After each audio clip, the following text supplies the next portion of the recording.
तारीख थी 28 अगस्त और जगह उत्तर प्रदेश के सुल्तानपुर का ठठेरी बाजार इलाका।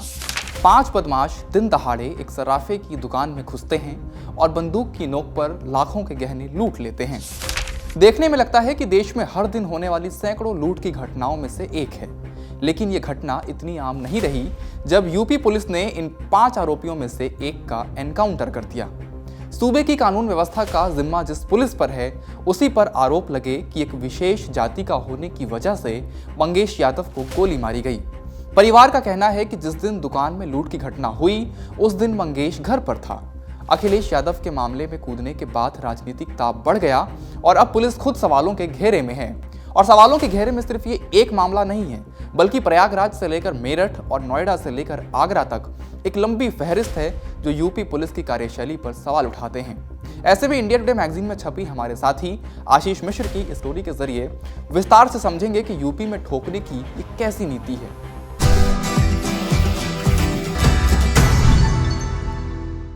नमस्ते, मेरा नाम धनंजय है और आप देख रहे हैं इंडिया टुडे हिंदी। सबसे पहले आपको इस घटना की पृष्ठभूमि बता देते हैं। 28 अगस्त को दिन में 5 अज्ञात लोगों ने बंदूक की नोक पर सुल्तानपुर के ठठेरी बाजार इलाके में सर्राफे की दुकान पर लाखों रुपए के गहने लूटे। ये घटना सीसीटीवी में रिकॉर्ड हो गई। इसके बाद पुलिस की 2 और 3 सितंबर की आधी रात करीब 3:40 पर सुल्तानपुर के मोदावा इलाके में एक इंटर कॉलेज के पास इस लूट के आरोपियों से कथित मुठभेड़ हुई, जिसमें पुलिस ने 3 आरोपियों के पैरों में गोली मारी। पुलिस ने उनके पास से 15 किलो चांदी के गहने मिलने का दावा किया। इस लूट में एक और आरोपी विपिन सिंह ने 29 अगस्त को ही रायबरेली की एक कोर्ट में पहले से दर्ज दूसरे मामले में सरेंडर कर दिया। पुलिस का दावा था कि इस पूरी घटना में 14 लोग शामिल थे। इनमें से सुल्तानपुर पुलिस ने 11 सितंबर को 4 और आरोपियों को गिरफ्तार कर पूरे सोने की बरामदगी कर ली। 4 सितंबर को आरोपियों पर 1-1 लाख रुपए का इनाम रखा गया था। इनमें से एक मंगेश यादव भी था। इनाम रखे 24 घंटे भी नहीं बीते थे कि पुलिस ने दावा किया कि मुठभेड़ में मंगेश यादव की मौत हो गई है। लेकिन मुठभेड़ में मंगेश की मौत का दावा पुलिस का है और इस दावे पर सवाल इसलिए उठ रहे हैं क्योंकि पुलिस की थ्योरी परिवार के बयान से मेल नहीं खाती। परिवार का कहना है कि जिस दिन लूट हुई उस दिन मंगेश घर पर ही था। सुनिए उनकी बहन ने क्या कहा। ये बताओ कि 28 अगस्त जिस दिन सुल्तानपुर में वहां पे घटना हुई, उस दिन मंगेश कहाँ थे? उस दिन मंगेश हमारे साथ थे। स्कूल पे गए थे फीस जमा करने के लिए, जो कि हम फीस कार्ड यहाँ घर पे छूट गए। हम फीस जमा नहीं कर पाए, फिर लेकर आए वापस मम्मी को दिए। और जब स्कूल से घर हम लौट के आए 2 बजे, तो भाई हमारे घर पे ही थे। ये कब की बात है? ये 28 तारीख को। 28 अगस्त को? हाँ। 28 अगस्त को कितने बजे से कितने बजे तक भाई तुम्हारी आंखों के सामने थे? वही 9-10 बजे तो स्कूल पे गए थे, फिर 2 बजे आए थे। यहीं पे मम्मी भी बता रही आज कहीं पे नहीं गया है। और वैसे पे पाही तक जाता था, तो उस दिन घर पे ही था वो। जब हम आए तब पाही पे गया, वो खाना वाना खाया तब पाही पे गया। परिवार का ही एक और बयान पुलिस की थ्योरी पर दूसरा सवाल उठाता है। बयान ये कि पुलिस खुद बंदूक की नोक पर मंगेश को घर से उठा कर ले गई थी। सुनिए उनके पिता का क्या कहना है। तो मार को लोग रात में आए 2 बजे ले गए और लड़का सोया था, उसको जगा के ले गए। और इन लोग धमकी दिए, डरवा दिए, इतना किसी बताना मत, तेरा लड़का पूछ पाछ करूंगा, सुबह में तेरा लड़का आ जाएगा, अब किसी बताएगा भी तेरे गोली मार दूंगा। लड़का लेके चले गए और सब पुलिस इधर चली गई। और दिन भी मंगलवार को भी पुलिस आ रही है, अब बुधवार को भी आई है। बुधवार सुबह में टाइम में, बुधवार रात की सुबह टाइम बोलते हैं अपनी आओ बॉडी ले जाओ लड़के की, तेरा लड़का खत्म हो गया है। आपने मंगेश के पिता को सुना। उनका कहना है कि पुलिस उसे रात में घर से उठाकर ले गई और 2 दिन बाद बोला कि बॉडी ले जाओ, तुम्हारा लड़का खत्म हो गया है। इस पूरे मामले ने तूल तब पकड़ा जब 5 सितंबर को समाजवादी पार्टी के मुखिया अखिलेश यादव ने एक्स पर ट्वीट कर इसे जाति के एंगल से जोड़ दिया। उन्होंने लिखा, लगता है कि सुल्तानपुर की डकैती में शामिल लोगों से सत्ता पक्ष का गहरा संपर्क था, इसलिए तो नकली एनकाउंटर से पहले मुख्य आरोपी से संपर्क साधकर सरेंडर करा दिया गया और अन्य सपक्षीय लोगों के पैरों पर सिर्फ दिखावटी गोली मारी गई और जात देखकर जान ली गई। इसके बाद से सपा कार्यकर्ता इस पूरे मुद्दे पर आक्रामक हो गए। कहा गया कि जिस आरोपी का एनकाउंटर हुआ वो इकलौता यादव था और जाति की वजह से उसका एनकाउंटर किया गया। सोशल मीडिया पर दावा किया गया कि इस मुठभेड़ में भाग लेने वाले अधिकारियों सहित सभी पुलिस वाले ठाकुर और ब्राह्मण थे। मंगेश को मुठभेड़ में मारने वाली टीम का नेतृत्व एसटीएफ के डीएसपी धर्मेंद्र कुमार शाही ने किया, जिनकी पत्नी गोरखपुर से बीजेपी की पदाधिकारी हैं। उन्हें 3 सितंबर को यूपी राज्य महिला आयोग का सदस्य नामित किया गया था। इसके अलावा मुठभेड़ में पुलिस का नेतृत्व करने वाले धर्मेंद्र शाही घटनास्थल पर चप्पलों में दिखाई दिए। उनकी तस्वीर भी खूब वायरल हुई और लोगों ने सवाल उठाए। मंगेश यादव के एनकाउंटर पर 13 सितंबर को यूपी पुलिस ने जो प्रेस कॉन्फ्रेंस किया, वो अपने आप में बताता है कि कैसे यूपी पुलिस सवालों के घेरे में है। हमारे साथी आशीष मिश्र इसके बारे में और विस्तार से समझा रहे हैं। डकैती के किसी मामले में यूपी पुलिस के इतिहास में इससे पहले शायद ही इतनी बड़ी कोई प्रेस कॉन्फ्रेंस हुई हो जैसा कि 13 सितंबर को लखनऊ के पुलिस मुख्यालय में हुई। इससे समझा जा सकता है कि मंगेश यादव के इनकाउंटर पर यूपी पुलिस किस कदर गिर गई है। प्रेस कॉन्फ्रेंस के बीच में यूपी पुलिस के डीजीपी प्रशांत कुमार बैठे थे।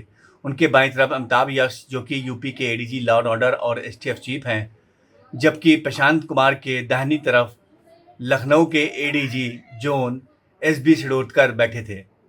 प्रेस कॉन्फ्रेंस के बीच में ही बाकायदा कुछ वीडियो चलाए गए।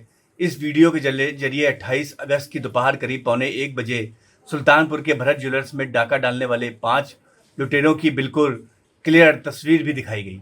इतना ही नहीं, यूपी पुलिस ने इन तस्वीरों पर ग्राफिक्स का ठीक वैसे ही इस्तेमाल किया जैसे कि अमूमन न्यूज़ चैनल वाले करते हैं। हर लुटेरे के इमेज को फ्रीज कर 1 से 5 नंबर तक गिनती दिखाई गई और सर्किल में उनका नाम भी, उनके बारे में बताया गया और बताया गया कि ये लुटेरे ही असल किरदार हैं जो कि ज्वेलर्स के यहाँ डकैती करने में शामिल थे। सुल्तानपुर में हुई ज्वेलर्स की डकैती पर तो किसी को शक नहीं है, लेकिन सवाल मंगेश यादव के इनकाउंटर को लेकर उठ रहे हैं। पुलिस ने अभी तक पुख्ता ढंग से ये स्पष्ट नहीं किया है कि मंगेश यादव का इनकाउंटर करने की उसके पास जो वाजिब वजह थी और मुठभेड़ पूरी तरह से सही थी।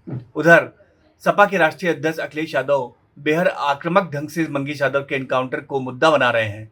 अखिलेश ने गुपचुप ढंग से मंगेश यादव के परिवार से मुलाकात की और ये संकेत कर दिया कि मंगेश यादव का एनकाउंटर आने वाले दिनों में सपा की पिछड़ा दलित और अल्पसंख्यक यानी पीडीए राजनीति की धुरी होगा। यहाँ थोड़ा सा मंगेश यादव का इतिहास बताते हैं। 28 अगस्त से पहले मंगेश यादव पर 8 आपराधिक मामले दर्ज थे, जिनमें से ज्यादातर छोटी मोटी चोरी से जुड़े थे। इन अपराधों के आधार पर पुलिस ने 2022 में मंगेश पर सख्त गैंगस्टर एक्ट के तहत मामला दर्ज किया था। जब सुल्तानपुर में लूट की घटना हुई तो मंगेश के खिलाफ पड़ोसी जौनपुर में बाइक चोरी का मामला दर्ज हुआ था। पुलिस का कहना है कि चोरी को अंजाम देने के लिए उसी बाइक का इस्तेमाल हुआ था। लेकिन अब लब्बो-लुआब ये है कि इस एनकाउंटर ने राज्य में जाति की राजनीति को गर्म कर दिया है। थोड़ा सा आंकड़ों में चलते हैं और देखते हैं कि उत्तर प्रदेश में एनकाउंटर में होने वाली मौतों में किस जाति के कितने लोग हैं। ये आंकड़ा यूपी पुलिस के मार्च 2017 से अप्रैल 2023 तक का है। इस दौरान कुल 183 अपराधियों या आरोपियों की एनकाउंटर में मौत हुई। इसमें सबसे ज्यादा 61 मुसलमान, 18 ब्राह्मण, 16 ठाकुर, 14 यादव और 7 अन्य ओबीसी, 13 दलित और 3 आदिवासी, 15 गुर्जर और 2 सिख और 34 अन्य लोग हैं। इन सब के अलावा पिछले 7 सालों में 17 पुलिस वाले भी अपराधियों की गोलियों से शहीद हुए हैं। एक्सपर्ट्स का कहना है कि एनकाउंटर को हमेशा शक की निगाहों से देखा जाता है। इसके पीछे कारण है। एनकाउंटर की जांच प्रशासनिक मजिस्ट्रेट से कराई जाती है। वे कभी पुलिस के खिलाफ रिपोर्ट नहीं देते। इसी वजह से फर्जी एनकाउंटर के आरोपी आसानी से बच निकलते हैं। इससे सरकार को अपनी मनमर्जी करने की छूट मिल जाती है। एनकाउंटर की न्यायिक जांच होने पर ही फर्जी एनकाउंटर पर रोक लग सकती है। अगर यूपी पुलिस के रिकॉर्ड को देखेंगे तो मंगेश यादव का मामला कोई आइसोलेटेड केस नहीं है।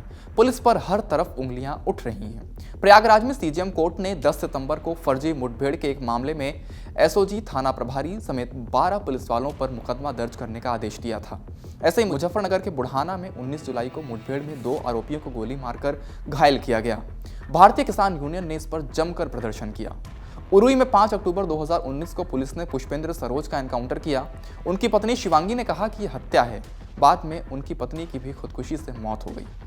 आगरा में सितंबर 2022 में अग्निवीर की भर्ती देखने आए मुरैना के रहने वाले आकाश गुर्जर को पुलिस ने खनन माफिया बताकर गोली मार दिया।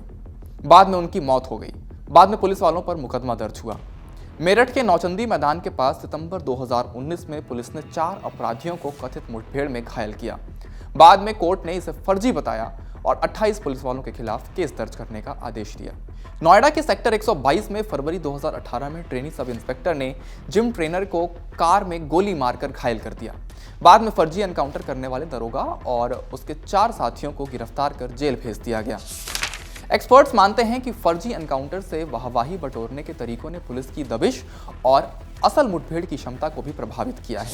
हाईकोर्ट में फौजदारी मुकदमों के वकील शैलेंद्र सिंह सवाल उठाते हुए कहते हैं, ठोकिया गिरोह से मुठभेड़ का मामला हो या अकेले डकैत घनश्याम केवट से मोर्चा लेने का, मथुरा का जवाहर बाग कांड हो या कानपुर के बिगरू इलाके में कुख्यात विकास दुबे के ठिकानों पर दबिश, सभी मोर्चों पर ज्यादा नुकसान पुलिस का ही हुआ। यही वजह है कि असल मुठभेड़ में अपनी नाकामी उजागर होने से बचने के लिए पुलिस फर्जी मुठभेड़ों का सहारा ले रही है। कई बार सही अपराधी का एनकाउंटर भी फर्जी ढंग से किया जा रहा है। उसके लिए सबसे महत्वपूर्ण बात यह है कि मुठभेड़ स्थल की सत्यता और वास्तविकता होनी चाहिए। मनगढ़ंत कहानी पर आधारित घटनाक्रम या नकली या टुकड़ों में बरामदगी संदेह उत्पन्न करती है कि वही घटना स्थल बार बार पुलिस द्वारा दिखाया जा रहा है, उसी जगह पे काउंटर हो रहा है, वही पुराना जंगल है, वही वो अपराधी भाग रहा था, पलट के उसने फायर किया। तो इस तरीके से जो बातें होती हैं वो संदेह उत्पन्न करती हैं।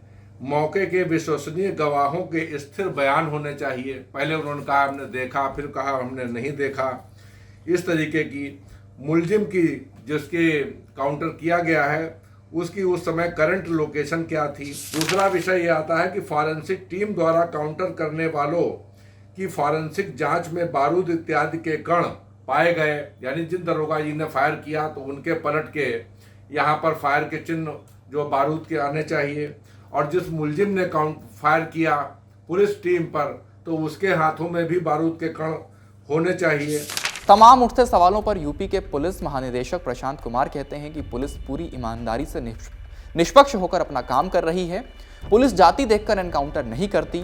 सवाल, आरोप और राजनीति के बीच न्याय की बात कहीं तब सी गई है। न्याय दिलाने का जिम्मा भी पुलिस के कंधों पर ही होता है। ऐसे में उन पर सवाल उठना पूरी व्यवस्था को खोखला कर सकता है। सरकार को समय रहते इससे निपटना होगा। इस मामले पर आपकी क्या राय है, हमें कमेंट बॉक्स में जरूर बताएं। इस वीडियो में इतना ही, शुक्रिया।